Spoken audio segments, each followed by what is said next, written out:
नमस्कार, आप देख रहे हैं बोल रहा है मध्य प्रदेश के गुना जिले में शिकारियों के 3 पुलिसकर्मियों की हत्या किए जाने के बाद मुख्यमंत्री शिवराज सिंह चौहान के तेवर तल्ख हो गए हैं।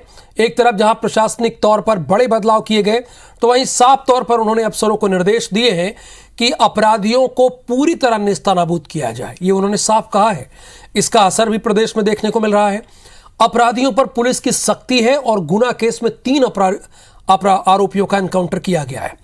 2 दिन पहले ही मुख्यमंत्री ने जिलों के प्रशासनिक और पुलिस के अधिकारियों से एक वीडियो कॉन्फ्रेंसिंग के जरिए चर्चा की थी, जिसमें उन्होंने साफ कहा था कि अपराधियों को आप नेस्तनाबूद कीजिए। कोई भी माफिया पनपना नहीं चाहिए। प्रदेश में हजारों एकड़ भूमि माफिया से मुक्त करवाई गई है और इस भूमि के उपयोग की योजना को अंतिम रूप दिया जा रहा है। मुख्यमंत्री ने निर्देश दिए हैं कि शिकार करने और अवैध शराब का कारोबार करने वालों को क्रश किया जाए, उन्हें पूरी तरह से कुचल दिया जाए। गुना की घटना का जिक्र करते हुए मुख्यमंत्री चौहान ने कहा है कि ऐसी सख्त कार्रवाई होगी जो इतिहास में दर्ज होगी।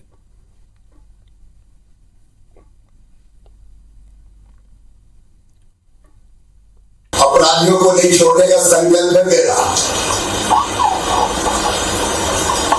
और जितने फील्ड में बैठे हैं, एसपी हो, आईजी हो, कलेक्टर, कमिश्नर, कोर्ट को पूरे साथ देना है। एक बार चिन्हित कर लो, ये शिकार को ये नहीं होता। और एक बात और करो कि जिसमें दम हो वो रहे फील्ड में। मैं डीजीपी को भी कह रहा हूं, एक बात देख लें, चर्चा कर लें, फील्ड में जो करके दिखा सके वैसे अफसर चाहिए मुझे। मध्य प्रदेश में गुना के गुनहगारों के साथ तस्वीरों का तिलिस्म खत्म होने का नाम नहीं ले रहा है और ना ही आरोपों की सियासत खत्म हो रही है। आज तो एमपी में गजब हो गया। एनकाउंटर किसी का हुआ और फोटो किसी के साथ वायरल हो गई। जाहिर है इस पर सियासत तो होनी ही थी। दरअसल बीजेपी जिस शख्स का फोटो कांग्रेस नेताओं के साथ दिखाकर उसका एनकाउंटर करने की बात कर रही थी, उसने खुद अपने जिंदा होने का प्रमाण दे दिया। फिर क्या था, कांग्रेस फ्रंट फुट पर आकर बीजेपी को कटघरे में खड़ा करने लगी।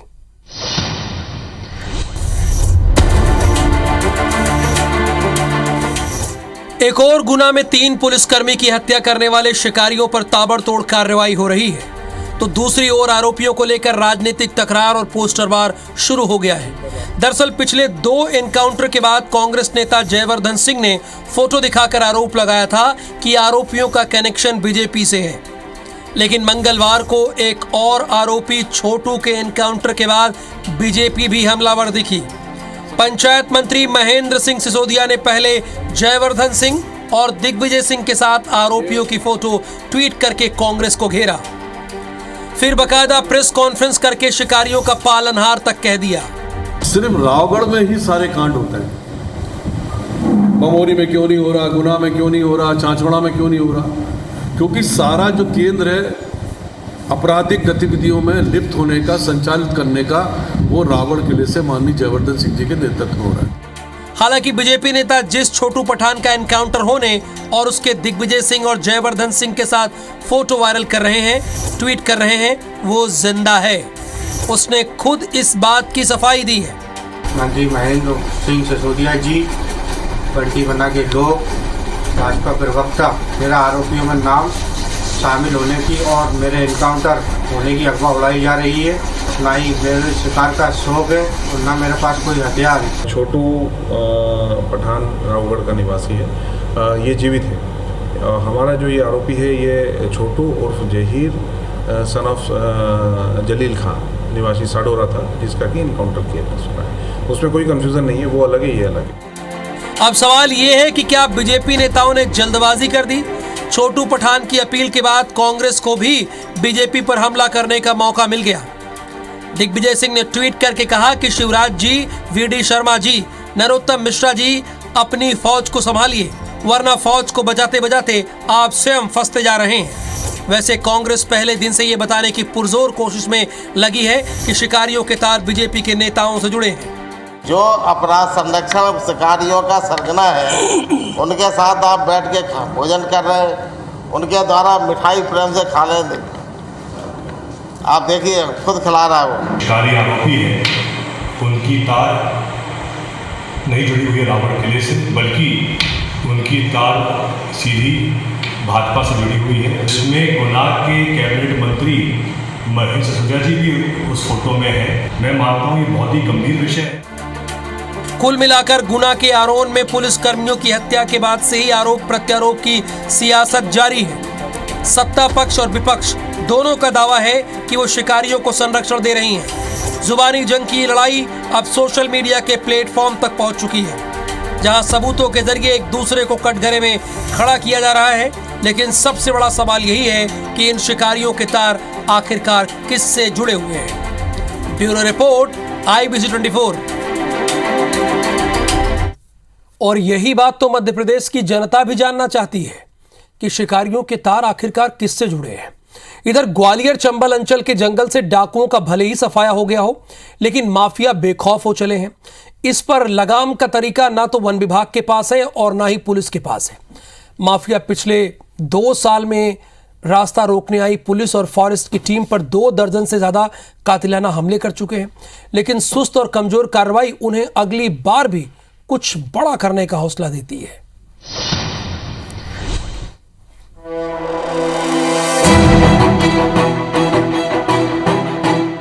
ग्वालियर चंबल इलाके में जंगलों की तासीर के हिसाब से माफिया का कारोबार चलता है। ग्वालियर के घाटी गांव, भंवरपुरा, मोहना, आरोन से लेकर शिवपुरी के बम्हारी, सुभाषपुरा, सतनवाड़ा के जंगल में पत्थर माफिया का कब्जा है। चंबल बेल्ट में मुरैना, भिंड और शिवपुर में रेत का अवैध खनन करने वाले का सिक्का चलता है, तो दोनों रेंज के जंगलों में शिकारियों का भी बड़ा नेटवर्क काम कर रहा है। लेकिन जंगल उजाड़ने वालों पर कोई एक्शन नहीं होता। यही वजह है कि माफिया बेखौफ हो गए हैं। चाहे शिकारियों का मामला हो, अवैध उत्खनन का, रेत का मामला हो, पत्थर का मामला हो, वहाँ पे इतने हौसले बुलंद हैं आज की तारीख में अपराधियों के कि वो पुलिस को कुछ समझ ही नहीं है, बल्कि उन पर अटैक कर रहे हैं। इसका मतलब ये है कि जो प्रशासनिक व्यवस्था है वो पूर्ण तरह से ग्वालियर चंबल में समाप्त हो गई है, हाशिए पे है और अराजकता की ओर ग्वालियर चंबल बढ़ रहा है।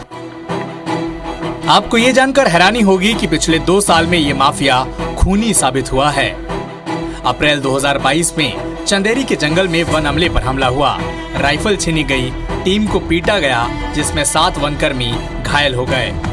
साल 2021 में करेरा के खोड़ वन चौकी इलाके में पत्थर चोरों ने वन अमले पर हमला किया। दिसंबर 2021 में अमरधा के जंगल में लाल मिट्टी और पत्थर माफिया का वन टीम पर अटैक होना। फरवरी 2021 में तिघरा के लखनपुरा के जंगलों में वन अमले पर पत्थर माफिया की फायरिंग और पथराव। मई 2021 में तिघरा के महेशपुरा और नीलपुरा के जंगल में पत्थर माफिया का वन टीम पर हमला।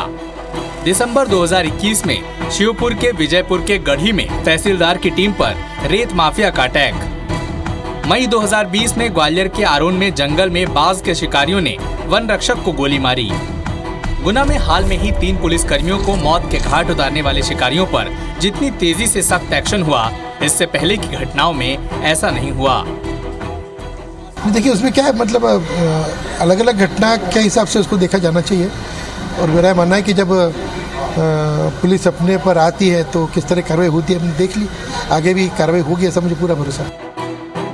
वन माफिया के बेखौफ होने के चलते अक्सर पुलिस और वन अमले के साठगांठ की खबरें सामने आती रही हैं। दोनों ही विभाग कार्रवाई में लापरवाही के लिए एक दूसरे पर ठीकरा फोड़ते हैं। इसके अलावा वन विभाग के पास हथियारों का रोना भी है, उसमें भी गोली चले तो कानूनी जांच पड़ताल का झमेला।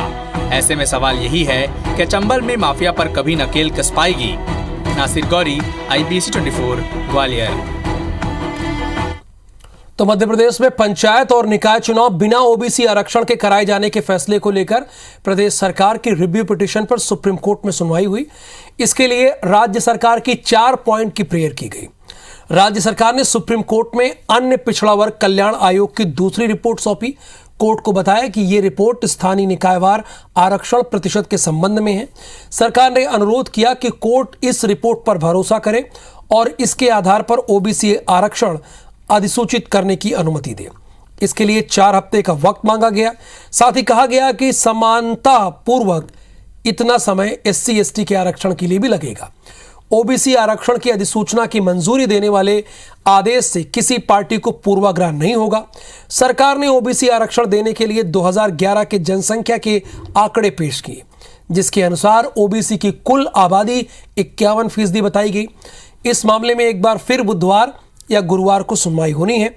वहीं नगरीय प्रशासन मंत्री भूपेंद्र सिंह का कहना है कि कोर्ट ने सारे तथ्यों को बहुत बारीकी से सुनना है और सरकार से कुछ और जानकारी मांगी है, जिसे कोर्ट को उपलब्ध कराया जाएगा। उन्होंने कहा कि सरकार की कोशिश है कि चुनाव ओबीसी आरक्षण के साथ हो। दूसरी तरफ कांग्रेस इसी सरकार की लापरवाही बता रही है।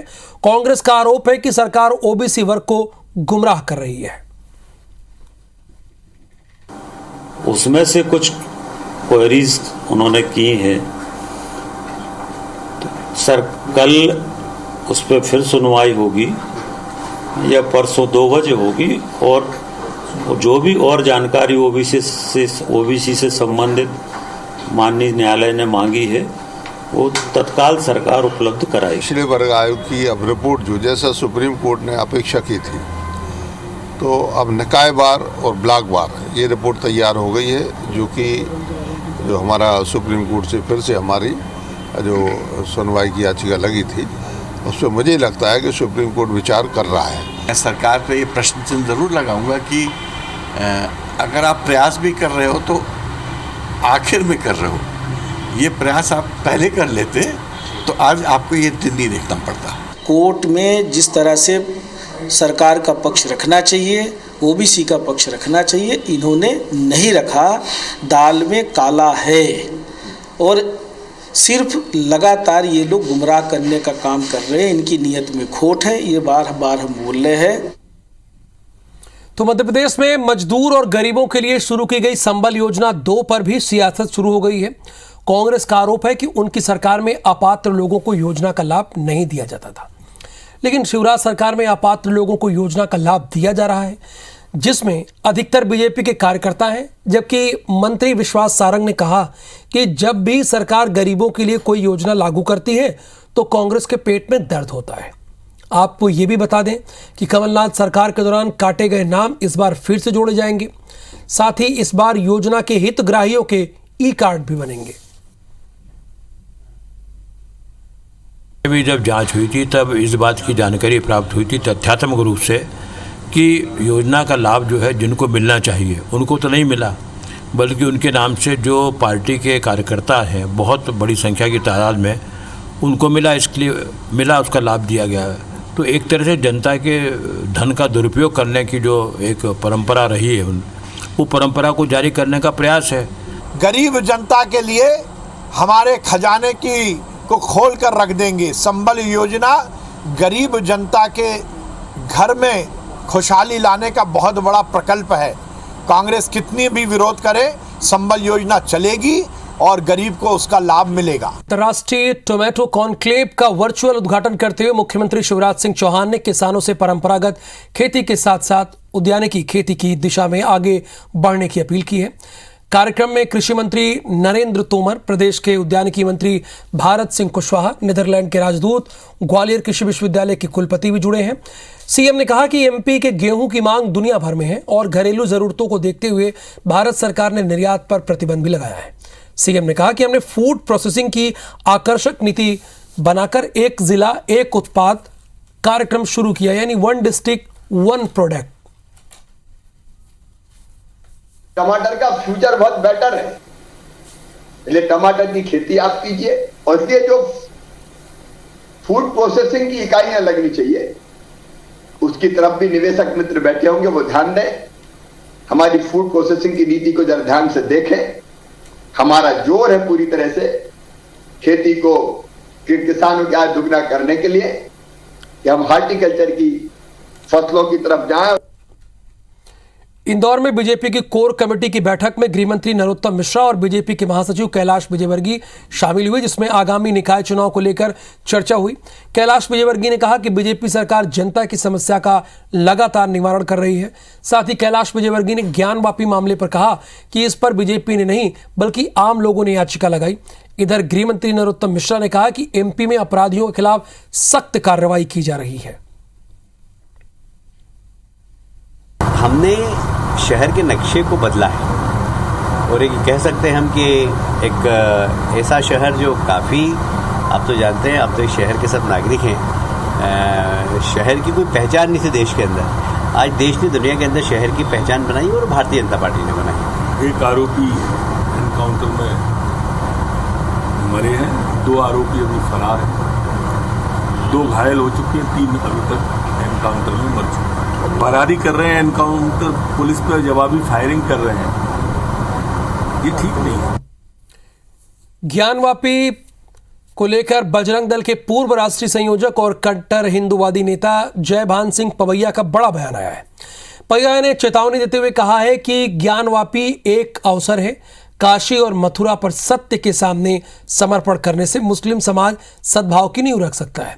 उन्होंने कहा कि ध्यान रखें, पांडवों ने 5 गांव मांगे थे, मगर दुर्योधन की जिद का नतीजा क्या हुआ।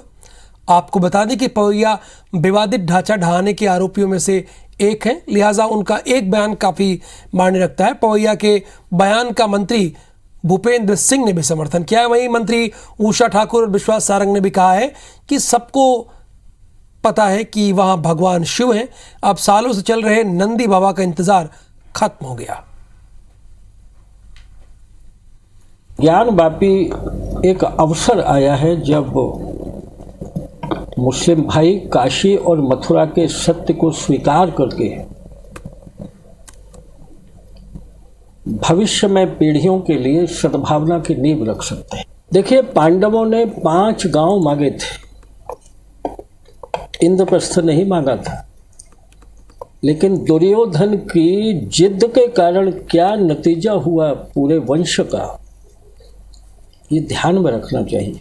विदेशी आक्रमणकारियों के द्वारा, चाहे वो औरंगजेब हो चाहे जो भी हो, उनके द्वारा जो मंदिरों को तोड़कर मस्जिदें बनाई गई है, ऐसे स्थानों को हमारे मुस्लिम समाज को स्वयं आगे आके और हिंदू धर्म की भावनाओं का सम्मान करना चाहिए। कि कितने तथ्य प्रमाणों को सैकड़ों साल की गुलामी में कैसे छुपा के रखा, कैसे दफन कर दिया। और वो तो संविधान इस देश में सबसे मजबूत है और संविधान इस राष्ट्र की आत्मा है। जो संवैधानिक दायरे में होगा वही इस हिंदुस्तान में होगा। मैं बहुत प्रसन्न हूँ, मैं प्रफुल्लित हूँ कि सच सामने आया है और ये सुनिश्चित हुआ है कि नंदी का इंतजार अब समाप्त हुआ, बाबा प्रकट हुए। मंडला जिले के मोहगांव थाना के पातादेई गांव में घर की छत में सो रहे एक दंपत्ति और उनकी नाबालिग पोती की धारदार हथियार से हत्या करने का मामला आज सामने आया। आरोपी ने महिला के सर को धड़ से अलग कर दिया, गांव से 1 किलोमीटर दूर एक आम के पेड़ में लटका दिया। एसपी के मुताबिक हत्या की वजह आपसी रंजिश हो सकती है। पुलिस ने मामले की जांच के लिए 4 थाना प्रभारियों के नेतृत्व में 4 टीमों का गठन किया है। सूचना के बाद कांग्रेस के विधायक मौके पर पहुंचे और प्रदेश की लॉ एंड ऑर्डर पर सवाल खड़े किए। पूर्व मुख्यमंत्री दिग्विजय सिंह के ट्वीट का समर्थन करते हुए प्रदेश के गृह मंत्री के इस्तीफे की मांग की है कांग्रेस के विधायक ने। उसके बाद हम इन्वेस्टिगेटर और हमारी दूसरी टीम है वो भी पूछताछ कर रही हैं और हम उसमें सभी पहलुओं पर जांच कर रहे हैं। एक भी हो सकता है और उसके ज़्यादा भी हो सकते हैं। बोल रहा है मध्य प्रदेश में आज के लिए बस इतना ही। मुझे दीजिए अनुमति। नमस्कार।